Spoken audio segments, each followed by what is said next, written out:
Calaroga Shark Media.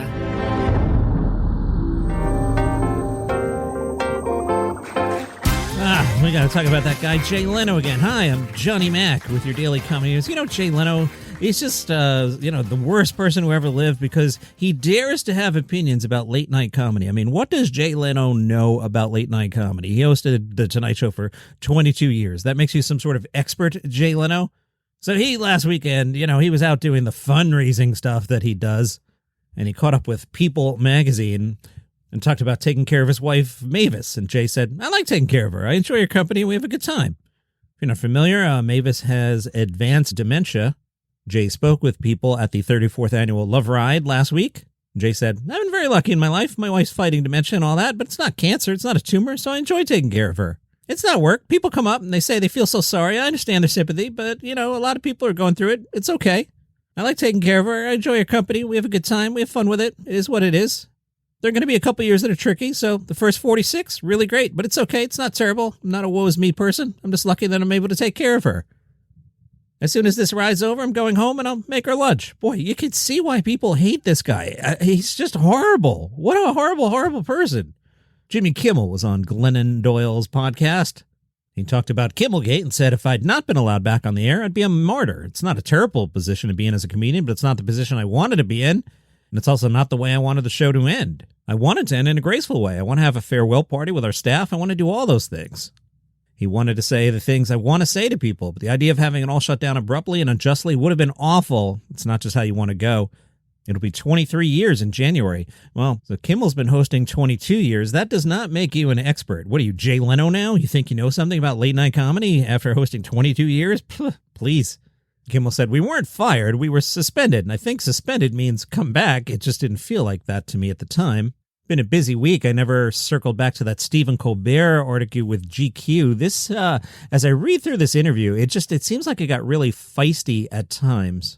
Colbert said, I've had recreational anxiety for a lot of my life, starting in my teens. I had different answers then, checking out basically, just never doing my schoolwork, only reading the books I want, eventually smoking a lot of weed, stuff like that. When I was 29, I had an honest-to-God nervous breakdown. I don't know what the clinical term is these days. Psychological collapse. I had an implosion.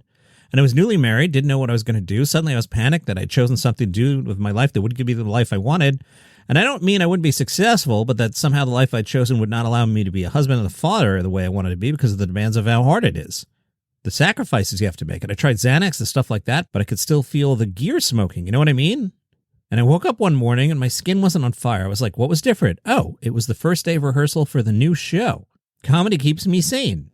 Suddenly I woke up one day and I thought, oh my God, I get to go to work. And then I thought, oh no, now I can never stop working. I used to think that. Now I actually think a lot of those things cause me great anxiety. I've already passed through the fire of that trial in that stage of my life, and I'm not a young man full of doubt anymore, and I think if I stopped work, if I choose to next May, I'm done and I get a catamaran and just sail, I don't think that would come back. I really feel like that's no longer who I am. GQ asked Colbert, do you fantasize about walking away from show business? Colbert said, no, because I love creating things and I still want to work with the people I work with. I don't know how you work with 200 people, 210, something like that, right? It's an enormous amount of people. I love them, and I want to continue to do that with them to the degree that I can. And I want to find that with other people, too. I just love making things. GQ, so you're not even like, we'll see? You're saying we're going to keep going? We're going to make something else? Colbert said, yeah, why not? Politico wrote, this comedian just showed Democrats how to solve their messaging problems. I wonder who this comedian is. Well, I know, because I put the show together. A new comedy special captures the Democratic Party's messaging challenges and a way forward. All right, who is this comedian? It's friend of the show, Gianmarco Soresi. David Litt wrote this article for Politico. David Litt left the White House in 2016 as a special assistant to the president and a senior presidential speechwriter. He's currently the head writer and producer for Funny or Die. So you go from writing for Biden to Funny or Die. I guess, Jon Favreau went from writing for Obama to hosting a podcast. Not the film guy Jon Favreau, Pod Save America Jon Favreau. Two different guys. I digress. David Litt spoke to Gianmarco Soresi, who said, there's something about the term sex worker that just feels belabored. It's longer than hooker or prostitute. David Litt, Soresi and I are both professional word people, and in my professional opinion, he's right. Sex worker sounds clunky, and I'm starting to think getting to the bottom of this kind of clunkiness might be the secret to resurrecting a Democratic Party whose brand remains, to borrow a term from political science, in the toilet. Soresi possesses an increasingly common kind of internet fame. You've either never heard of him, or you see him absolutely everywhere. Now, this is interesting. Gianmarco says, I have a joke that I'm going to say later tonight, and that joke uses the term illegal immigrant. And listen, I've had progressive friends who pulled me aside and said, hey, you should reconsider that. It's a hurtful phrase. It implies that someone's existence is illegal. And I listened to them. I'm not an a-hole about this stuff. This is really interesting. Gianmarco says, I went around the country in Canada and Australia using the term undocumented immigrant. And you know what happened? Stopped getting laughs. So I had to go back to my progressive friends and be like, I'm sorry, unlike you guys, I have to win the popular vote. Gianmarco, who you've either never heard of or is everywhere, was in Playbill, and he told them, I was someone who wanted to be on Broadway from the time I was a child. I used to dance in the living room with my parents. I love musical theater. I was on every show every year, definitely one of the stars of the high school theater program, where the love was beaten out of me. He has the recurring show Theater Adult at Joe's Pub in New York City. He explains, if I bring a pianist on stage at the Comedy Cellar, I'm going to get a lot of flack from other comedians, but Theater Adult, it's safe.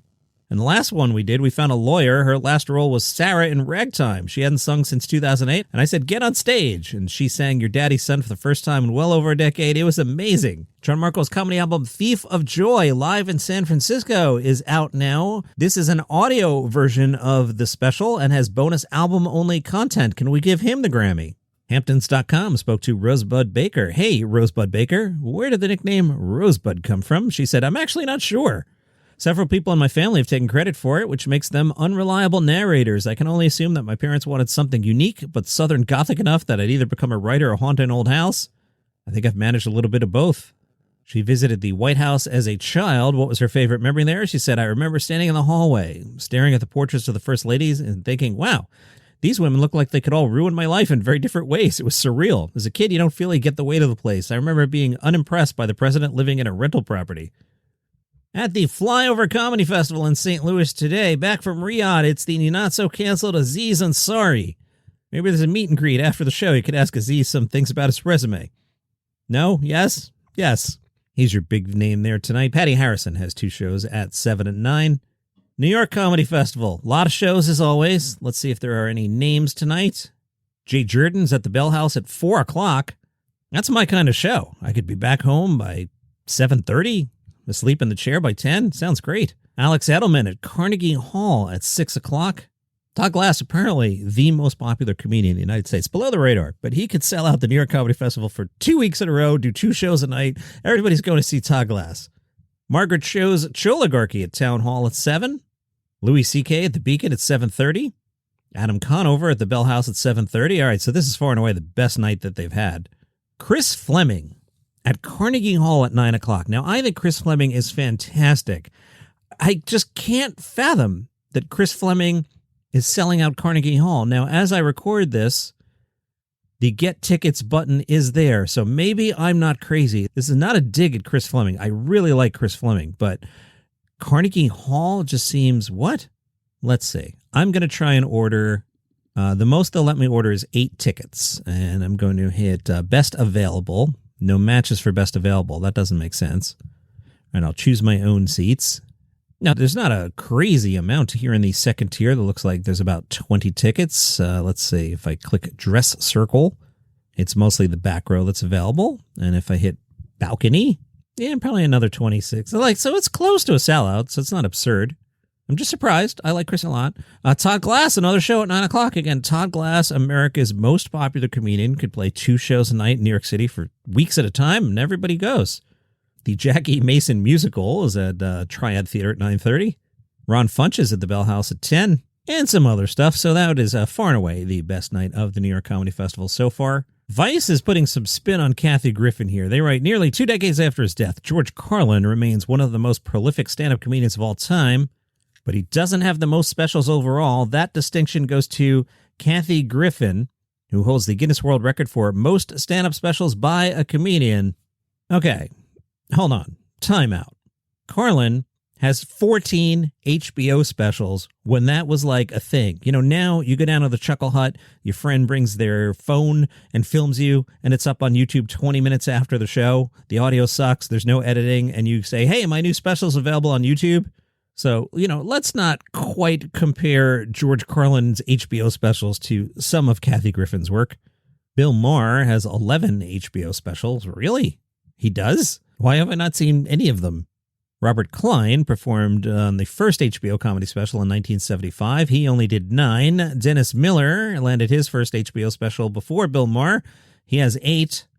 And we'll see if Fargo native John DeToy Narum can catch up. John's getting a special through Nate Bargatze's Nateland Presents The Showcase on YouTube. John said, honestly, seeing my special premiere brought me back to that first open mic I ever did. You have dreams, but just knowing you actually took chances and they paid off, it's been almost unbelievable to this day. After seeing Nate perform live in Las Vegas, John and his wife made the decision to leave Fargo and move to Nashville to pursue comedy. John said, we started talking at the airport after the show about where we'd go if we really want to do this seriously. Nashville was open. We're both clean comics, and it was a one-shoe-fits kind of situation. DeToy explained, I got asked to warm up for one of Nate's shows. He added Zanies. That got me introduced to him and his team. And about a year later, I got asked to do warm up for another series at Zanies. The following year, I was asked to record one of his showcase specials that he releases. Only 12 comics are chosen for each season of the showcase. Wife Paula had appeared the previous season. The two became the first comedy couple to each release a Nateland special. They hope to become famous enough to move back home to North Dakota. If we get to a certain point in our career, we'd love to move back home. It's where everyone is. Both our parents live in Fargo, and it'd be great to have that village around us that is truly our family roots as we begin to expand our family, which we want to do in upcoming years. Well, you never know. I mean, I might be sitting here telling you about the Fargo Comedy Festival, or maybe Joe Rogan will move there and we'll have the Fargo comedy scene. You never know. Stranger things have happened, and that is your comedy news for today. See you tomorrow.